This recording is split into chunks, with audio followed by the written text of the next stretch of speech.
That's right. People still digesting it. And to help us understand more about the selection of Cardinal Prevost as the next Pope of the Catholic Church, we want to welcome back Father Brian Lenane. He's the acting vice president for mission integration at Lemoyne College. Father, good to see you again. Not quite sure I was expecting this fast, but here we are. That's probably a good sign, though. Yes. All right. So I'm very curious. What is your initial reaction to this choice, especially the first ever American Pope? I'm shocked. I mean, you know, I have to tell you that when Francis was elected, my assistant came into my office and said, "There's white smoke." And while we were waiting for the announcement of the Pope, he asked me if I ever thought I would be the Pope. And I said, I already have 2 strikes against me. I'm a Jesuit and I'm an American. And so I was wrong with Francis and I was wrong with Leo. It's absolutely amazing. I think it's amazing, particularly at this time when the United States is perceived in a negative view by much of the world, by the way that our government is acting. Well, let's talk more about that. How much do you think the current political climate in the U.S. played into this election? I think it had enormous influence. That man is standing, that American man is standing on that balcony is an enormous rebuke to the United States and the way that we are acting in the world. That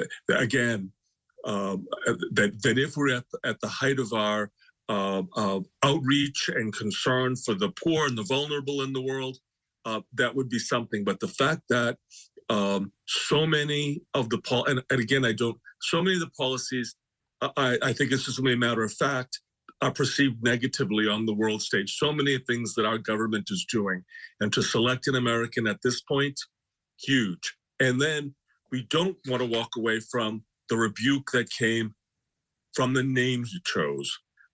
Again, extraordinary. Let's get into that a little bit. Tell me a little bit more about the name that he selected, Leo the 14th.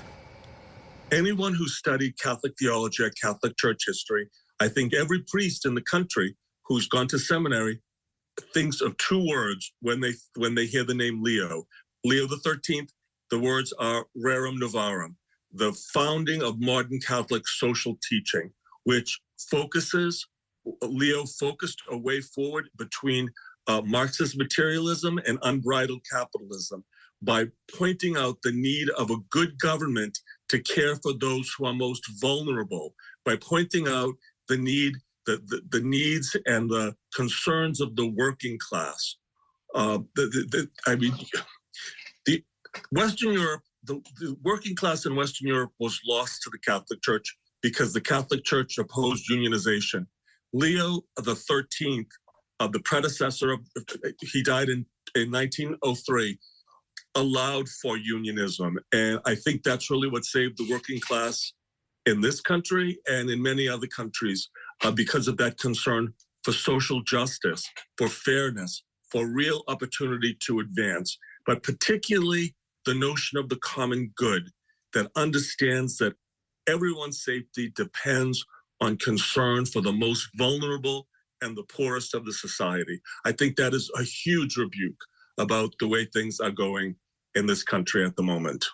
And in his first remarks, he paid tribute to Pope Francis. So how close do you expect Leo's leadership to be like his predecessor?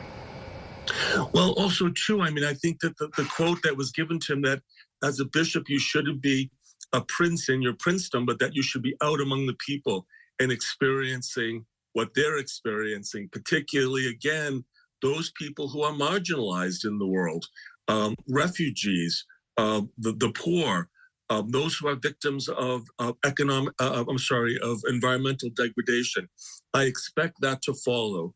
You know, he is an American, but he spent his formative career in Peru. And I think that really shaped him in terms of being mindful of those who are most vulnerable.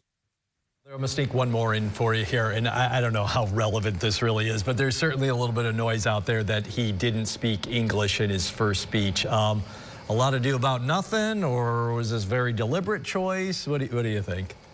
I think it's deliberate. I think that he does not want to present himself as Americans only.